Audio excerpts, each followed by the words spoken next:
Ja, hallo Leute und herzlich willkommen zu einem neuen Video auf unserem Kanal. Wir sind jetzt gerade wieder am Alpenwall unterwegs. Wir sind ja hier schon eine ganze Weile unterwegs, wer unsere Videos verfolgt hat, und wollen uns heute weitere ehemalige Stellungen des Alpenwalls anschauen, um euch einfach mal zu zeigen, wie viele verschiedene Werke es gibt, wie viele verschiedene Bunker. Und hier, was auch ganz klasse ist, hat Melanie hier gerade gesehen, auf dieser Anhöhe ist hier noch ein altes Haus. Könnte vielleicht sogar eine Kapelle oder sowas gewesen sein. Da werden wir dann auf dem Rückweg auch gleich nochmal hochgehen. Sieht auch schon sehr, sehr mystisch und verlassen aus, das Ganze. Kein Dach mehr, nur noch die äußeren Mauern und etwas Holz, ein paar Holzbalken. Aber da gucken wir dann auch gleich nochmal hoch. Wir müssen höchstwahrscheinlich jetzt irgendwo in diese Richtung und werden mal schauen, was wir da vorfinden. Ja Leute, es geht gleich richtig gut los. Wir haben hier unten, könnt ihr das erkennen, einen Stollenzugang, der mal zu war. Kann durchaus sein, weil im Alpenwall haben die viele Stollensysteme, wie ihr die schon bereits in anderen Videos von uns gesehen habt, gebaut bzw. einen Vortrieb gemacht, um irgendwie sich halt unterzustellen oder das später für den Ausbau vorzubereiten. Ja, das ist so eine Kammer. Das wird mit dazu gehören, hundertprozentig. Ja. Kann sein, dass sie sich hier auch nur untergestellt haben. Hier ist nämlich schon wieder typischerweise so eine Dose, die man sehr oft findet. Konservendosen aus der Zeit. Und manchmal hat man Glück und da steht auch unten was drin, aber hier ist nur wie so ein Kreuz. Kann man nicht gut erkennen. Ja, das wie gesagt haben die Soldaten auch häufig genutzt, um sich unterzustellen oder um einfach Munition oder Verbrauchsgüter zu lagern. So, wir gehen jetzt erstmal wieder hoch. Ja, dieser ganze Hügel hier scheint irgendwas zu sein, weil da oben erkenne ich von hier aus Beton. Ich gehe mal eben kurz da hoch.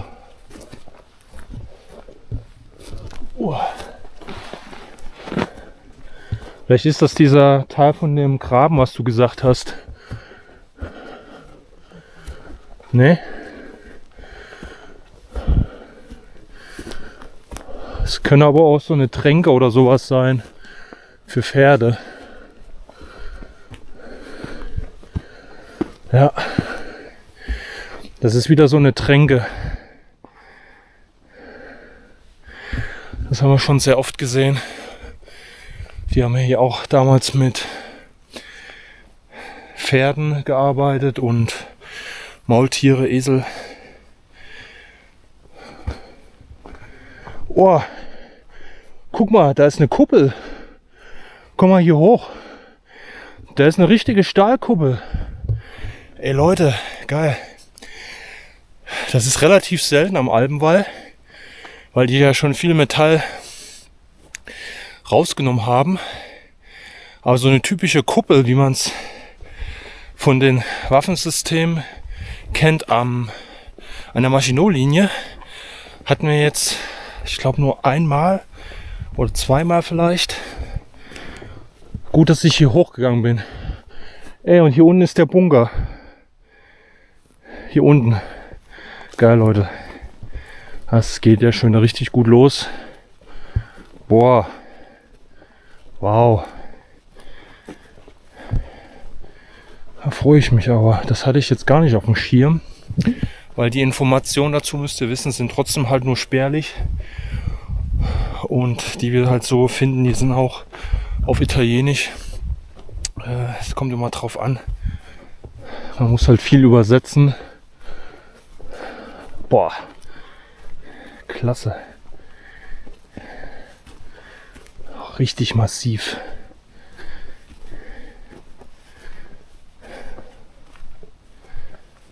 Ja. Also man hat hier Observationsmöglichkeiten Und hier wird höchstwahrscheinlich ein Maschinengewehr drin gewesen sein. Hier auch. Was steht denn hier noch drauf? AFL Falk FALCK. Tja, dann so eine Punse. 18. 11 könnte das vielleicht sein. Kann jemand was damit anfangen? Tja, wir kommen höchstwahrscheinlich dann unten irgendwie hoffentlich in den Bunker rein. Richtig massiv. Hier nochmal eine Möglichkeit zum Rausfeuern und hier nochmal eine Observationsgeschichte.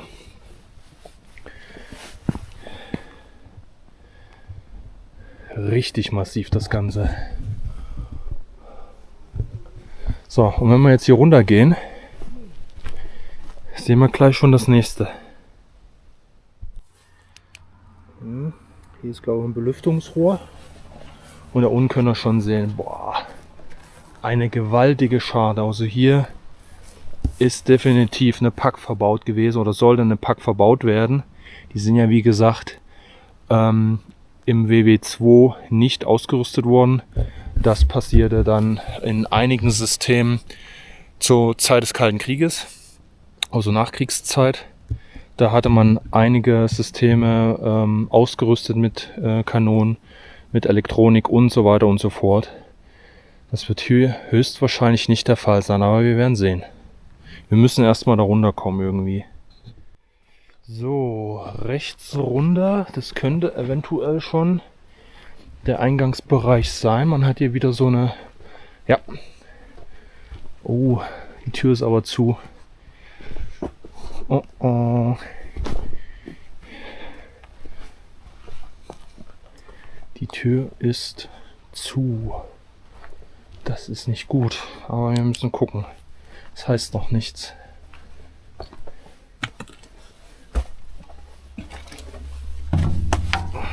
Da brauche ich auch nicht weiter hier dran rumkloppen. Das ist wieder so ein Ding. Das haben die von innen zugemacht. Ja, aber wie es so oft ist, gibt es mindestens noch einen weiteren Zugang. Und den gilt es jetzt noch zu finden. Der war es schon mal nicht. So, das ist für die Nahverteidigung.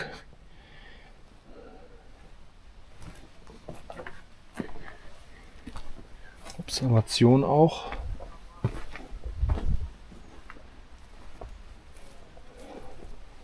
Hier geht's weiter. Wir werden das Ganze jetzt mal umrunden und den zweiten Zugang suchen. Der Alpenwall war Mussolinis Verteidigungslinie entlang der italienischen Grenze, um das Land gegen Angriffe zu schützen, nicht nur aus Frankreich und Jugoslawien, sondern auch besonders gegen seinen Verbündeten Adolf Hitler. Mussolini ließ diese Befestigungen errichten, um Italiens Unabhängigkeit zu sichern und seine Alpengebiete vor einer möglichen deutschen Invasion zu schützen.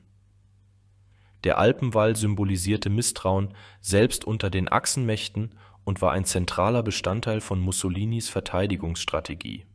Hier laufen wir jetzt an den gewaltigen Schaden vorbei.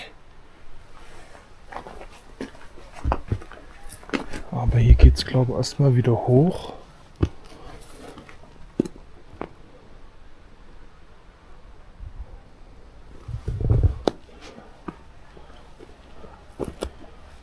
Nun geht's weiter. Hoffentlich haben wir Glück, Leute. Also so einen Bau habe ich jetzt hier noch nicht gesehen. Wir haben jetzt hier, die jetzt noch verdeckt ist, an der Seite eine riesige Schade. Dann kommt da noch eine ums Eck. Also die machen jetzt so einen Bogen. Und dann kommt noch eine riesige Schade. Also so einen Bau haben wir bisher noch nicht gesehen, oder? Ne. Melanie sagte auch, nee. Das ist auf jeden Fall mal wieder ein komplett anderes Konstrukt. Oh, jo, guckt euch das mal an, ey. Gigantische Schaden.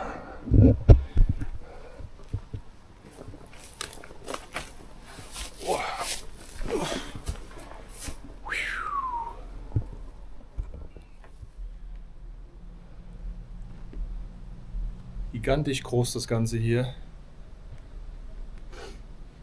Ich stehe jetzt vor einer dieser Scharten. Und da sind jetzt noch mehrere. Ihr habt auch nochmal Melanie im Vergleich. Das ist extrem. Ja, die ganzen Abdeckungen für die Schaden, die sind leider nicht mehr da. Entweder wurden die schon abgenommen oder wurden nie angehangen. Das kann natürlich auch sein. Aber ich glaube, hier kommt ein Panzergraben, den du gesehen hast. Melanie hatte nämlich von der Straße aus einen Panzergraben entdeckt. Und das haben wir auch schon mal bei einer anderen Location. Oh ja. Boah. Junge. Der ist noch viel besser erhalten wie der, den wir damals gefunden haben. Boah. Nämlich darunter geht es zur Straße. Und hier sind nochmal 2 Möglichkeiten zu schießen. Ich denke mal, das wird so funktioniert haben, wenn Panzer hier versucht haben, diesen Bereich zu durchfahren, werden sie ja dann logischerweise hier drin gelandet sein und die Kanone, die hier war, hat den ganzen den Rest gegeben. So, jetzt kann ich es ganz gut erkennen, weil die Scharte ist dazu gespachtelt, betoniert und da hätten wir wahrscheinlich durchkriechen können. Und das ist nämlich das MG. Die ist noch offen. Tja, und höchstwahrscheinlich ist da an der Seite irgendwo noch der zweite Zugang. Jetzt macht uns natürlich der Graben auch einen Strich durch die Rechnung. Wir müssen wahrscheinlich da hinten rum oder den Weg zurück. Weil hier runter, das schaffen wir nicht. Das ist zu glatt hier. Und hier kommen wir nicht durch, weil das ist zu hoch. Es soll ja auch eine Verteidigung sein. So, wir wollen jetzt einfach versuchen, die Verteidigung zu überlisten, indem wir jetzt so rübergehen. Weil wir jetzt keine Lust haben, den kompletten Panzergraben jetzt hier steil nach unten und auf der anderen Seite wieder hoch. Deshalb versuchen wir das jetzt einfach mal. Mal gucken, ob das jetzt von Erfolg gekrönt ist oder nicht. Ist halt alles noch nass, aber wir können sehen, es geht so. So, soll ich mal irgendwie vorgehen? Ich guck mal, ob das passt.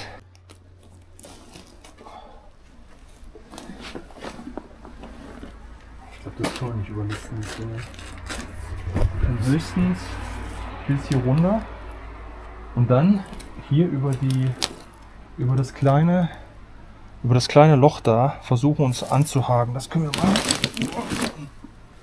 Also hier wird es noch gehen jetzt. Hier runter.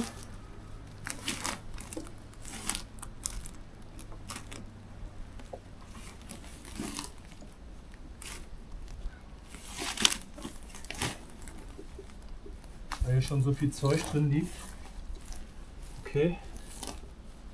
So. Hier.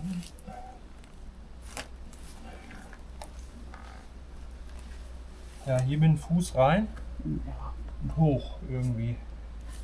Dann muss ich den Rucksack absetzen. Ich gehe im Weißt du, Panzergraben. was ich mal machen werde? Ich gucke erstmal, ob die Tür offen ist. Ja.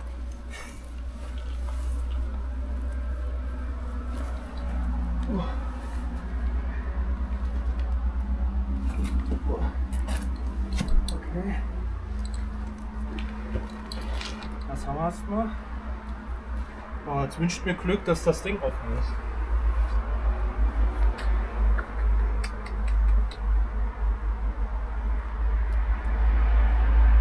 Ja, es ist offen. Wir können rein. Geil. Ein Panzergraben ist ein tiefer und breiter, manchmal sogar wassergefüllter Graben, der speziell zur Abwehr feindlicher Panzer angelegt wurde.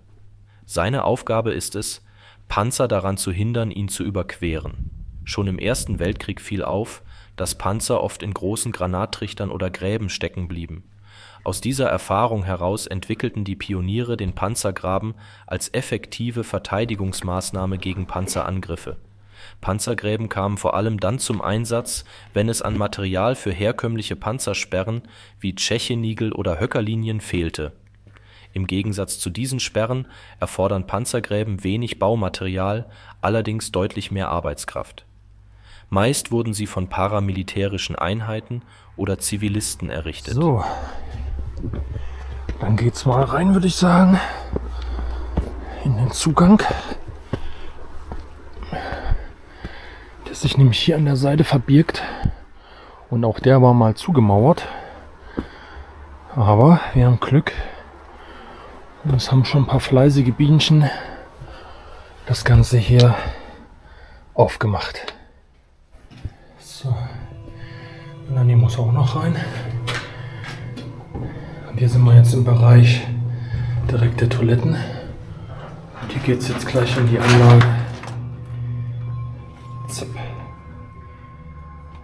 So Leute, es geht gleich auch relativ spektakulär los, denn schaut mal hier. Ist das krass. Die ganzen Bettgestelle sind hier noch drin.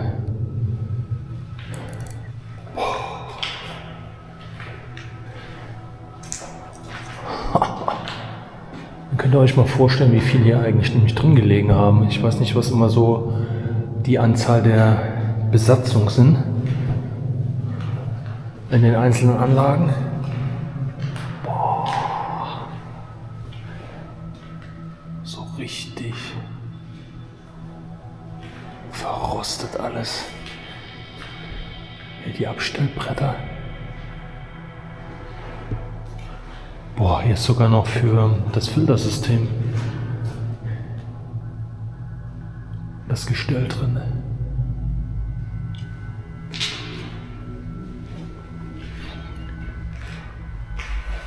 Boah, Leute.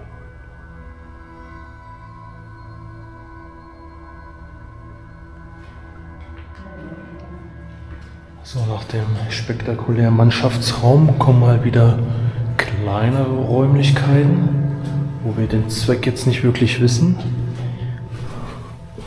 Mal gucken. Hier ist eine Zwischentür, wo wir jetzt hier hinkommen. Weil wir, wie gesagt, diese Anlage so noch nicht kennen, diesen Aufbau. Hier wird höchstwahrscheinlich irgendwas mit Wasserversorgung gewesen sein. Hier liegen jetzt noch diverse Hölzer drin. Ist das jetzt hier schon Kampfraum? Wahrscheinlich, ne? Ui. Ah, guck mal, hier ist die Tür, wo wir nicht reingekommen sind. Das ist die, ich habe das Gitter gesehen, durch die Luke. Das ist der Abschnitt. Oh, Schwein gehabt. Ja, also ist das hier der zweite Eingang. Ich habe da nämlich wieder die Toiletten. Und hier direkt die Observation neben den Toiletten.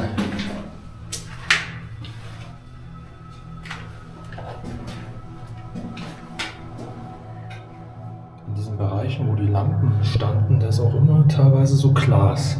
Ich habe schon fast die Vermutung, dass das hier eingehangen gewesen ist, dass das dann wie so eine indirekte Beleuchtung gewirkt hat. Aber wahrscheinlich Nachkriegsumrüstung.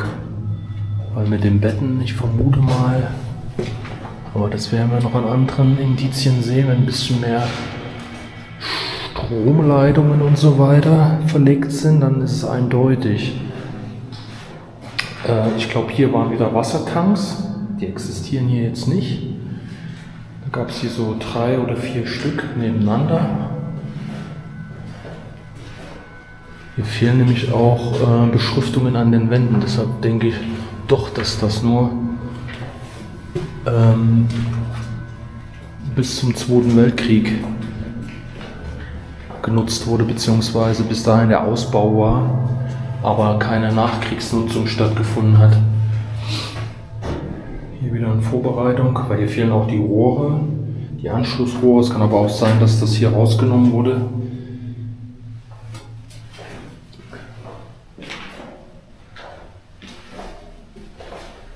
Normalerweise müssten wir doch bestimmt hier irgendwo Treppen gehen. Boah, das sind doch auch schon alte Dosen da, oder? Lecker, lecker.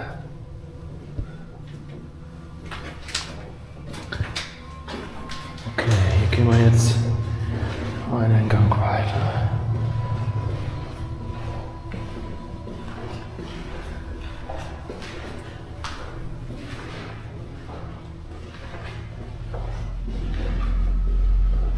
Kommt man immer zu einzelnen Kampfständen. Die Maschinengewehre.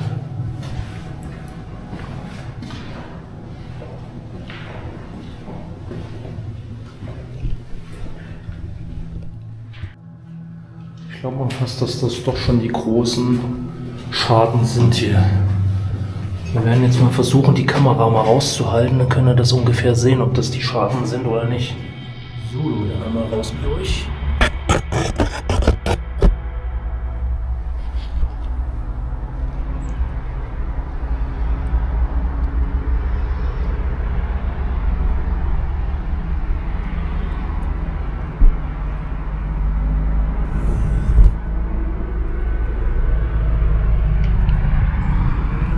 Zapp.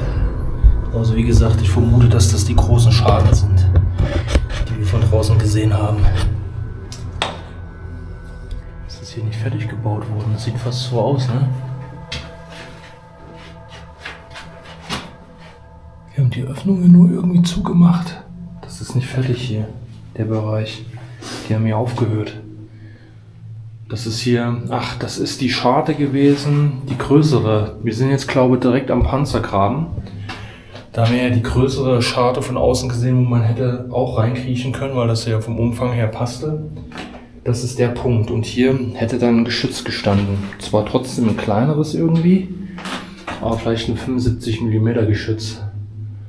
Aber irgendwie sieht das hier unfertig aus, der Bereich.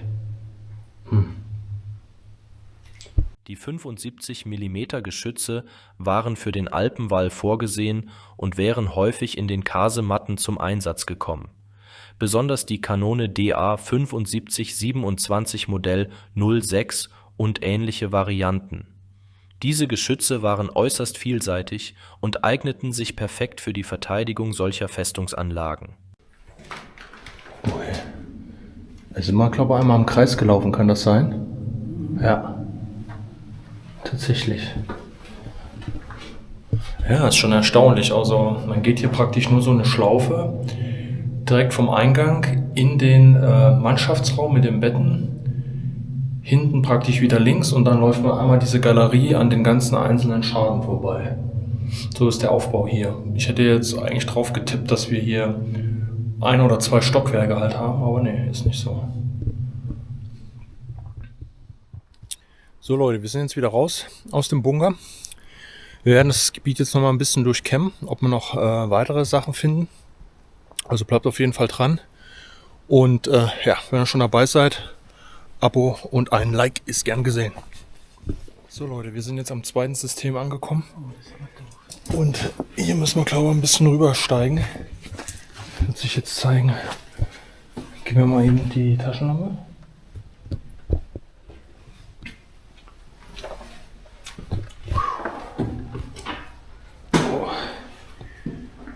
Ja, hier geht direkt eine Treppe runter.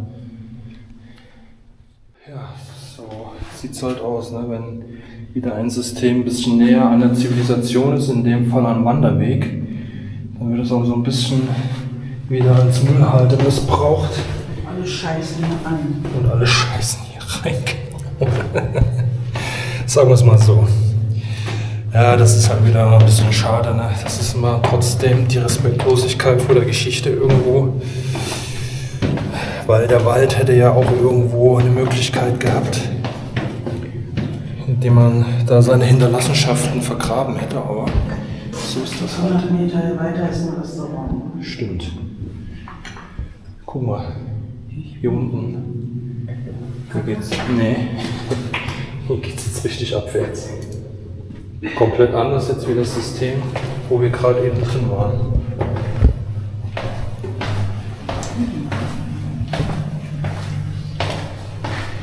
Weil wir haben im Wald gesehen, weiter unten ist nämlich noch ein Ausbau, noch ein Bunker mit einer riesigen Scharte. Und ich schätze mal, dass der Weg dann dahin führt.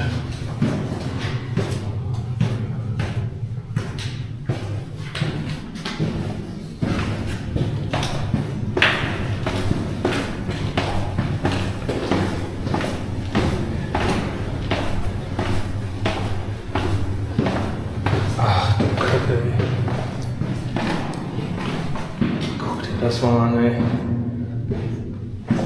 Das ist wieder so ein Bunker mit gefühlt 1000 Treppen.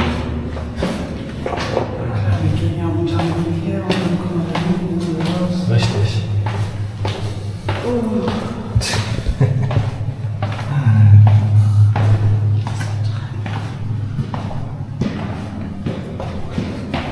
Ja, ist schon krass. Also ihr seht halt an den Bunkern, es ist halt nicht so standardisierte Regelbauten wie bei den Deutschen jetzt im Zweiten Weltkrieg, sondern man passte sich ja hier den Gegebenheiten an, den Bergen und dem Gelände, was man letztendlich verteidigen wollte. Und dementsprechend ja, sind die Bunker halt auch so verschieden im Aufbau.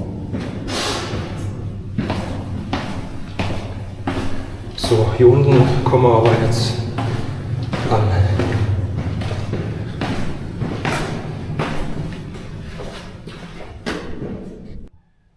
Ja.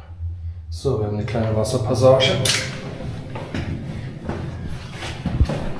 Oh, ey, hier sind schon wieder Betten drin. Das hat mir letztens nur da ganz oben gehabt. Gut, wir sind ja auch ganz oben, aber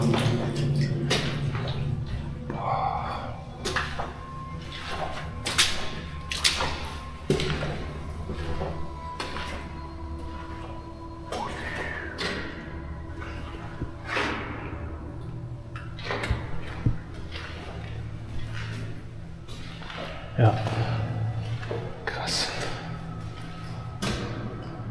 Die haben sie alle nicht mehr rausgeholt.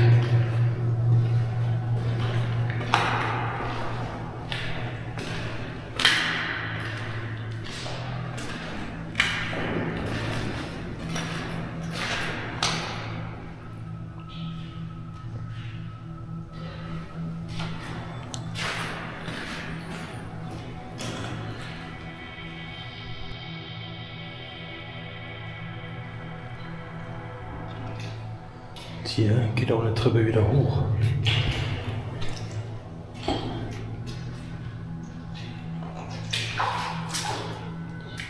Hier ist das Wasser jetzt tiefer, hier unten.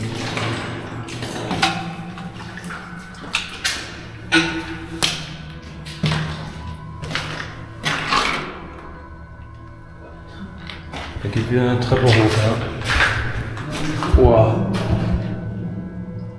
Und hier geht noch mal eine runter.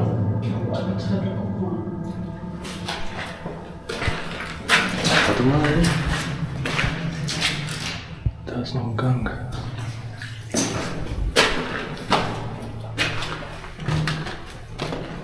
Boah, das sieht ja aus bei dir da hinten wie in einer Badewanne. Wo kommt denn das Wasser her?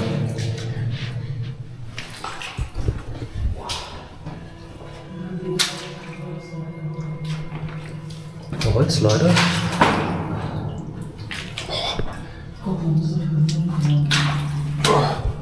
Warte. Echt mal, ey. Da kommt da so richtig massiv Wasser runter. Krass. Guck mal, was sich da für eine Schicht, für eine Kalkschicht gebildet hat auf den Treppen. Wahnsinn. Oh.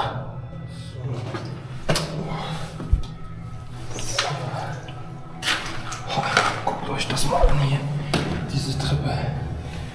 Wahnsinn. Ich gehe mal ein bisschen an der Seite her. Alles komplett versindert. Also hier läuft richtig viel Wasser die ganze Zeit runter.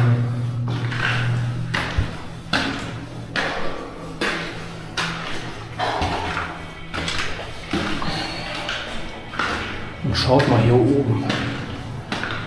Das ist wieder so eine Wendeltreppe aus Holz. Warum das denn aus Holz war, das verstehe ich nicht. Weil das können wir jetzt halt überhaupt nicht mehr gehen. Ne? Das ist, wir können halt leider auch nicht nach oben gucken. Weil die sich natürlich jetzt hier windet nach oben. Wir sehen nicht, wie weit es hochgeht. Wartet mal.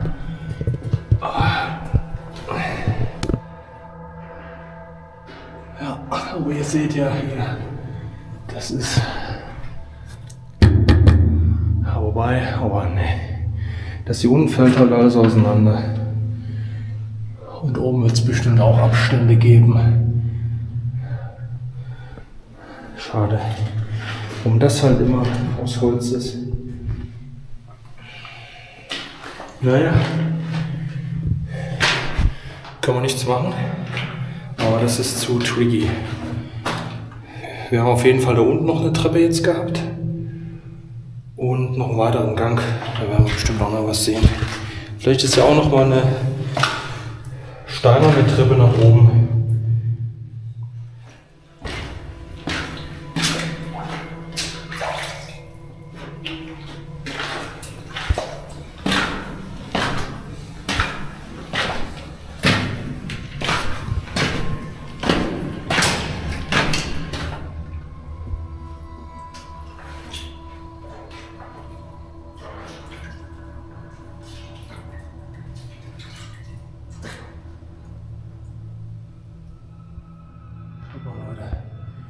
Hier geht es noch einen richtig langen Gang weiter.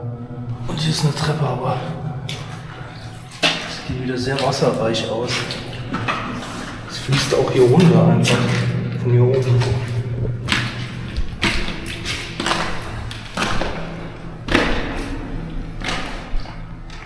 Ich glaube, der Abschnitt ist komplett Ojo. Der ist zu hoch mit Wasser.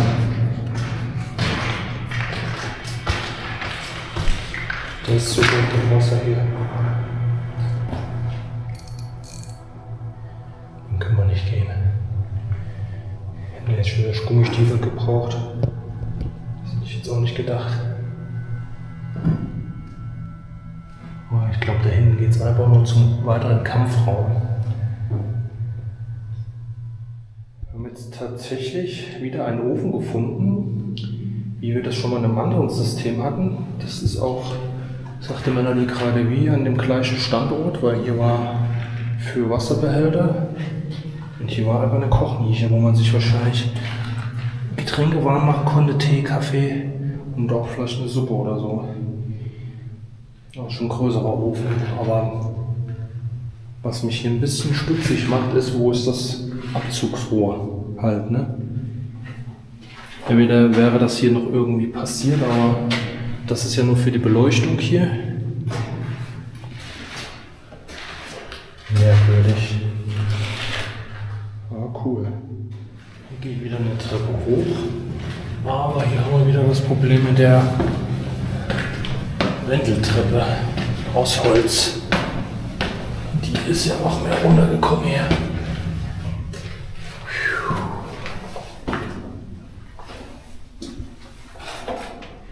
Ja, ihr könnt das jetzt da oben sehen. Da wird es weitergehen. Also es fehlt nicht viel, aber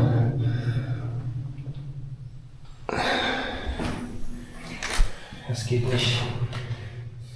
So, bis auf diesen Eingang, der zu stark unter Wasser war, haben wir jetzt hier alles gesehen. Wir gehen jetzt die Treppen wieder hoch. Das werden einige sein. Jetzt sieht man dann hier schon fleißig hochstiefeln.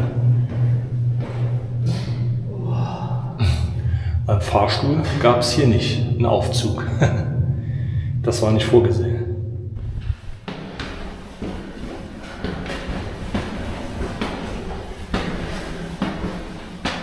So, meine Freunde, das war's an dieser Stelle. Wir sind noch ein bisschen außer Atem. Wir mussten jetzt, wie gesagt, die ganzen Treppen nochmal hoch. Gab da jetzt auch keinen Aufzug. Aber es war definitiv spannend und wir haben jetzt wieder 2 Systeme gesehen, die komplett verschieden waren, die wir so auch noch nicht kannten vom Aufbau her. Das war mega interessant. Ein paar kleine Einbauten wie Ofen, Betten und so weiter sind halt auch drin gewesen, aber wie gesagt, wenn es keine direkte Nachkriegsnutzung war, sind hier halt auch keine Einbauten oder Waffensysteme verbaut worden. Und ja, schaltet auf jeden Fall hier im nächsten Video direkt ein. Abo und Like ist gern gesehen und dann würde ich sagen, wir sehen uns im nächsten Video. Macht's gut!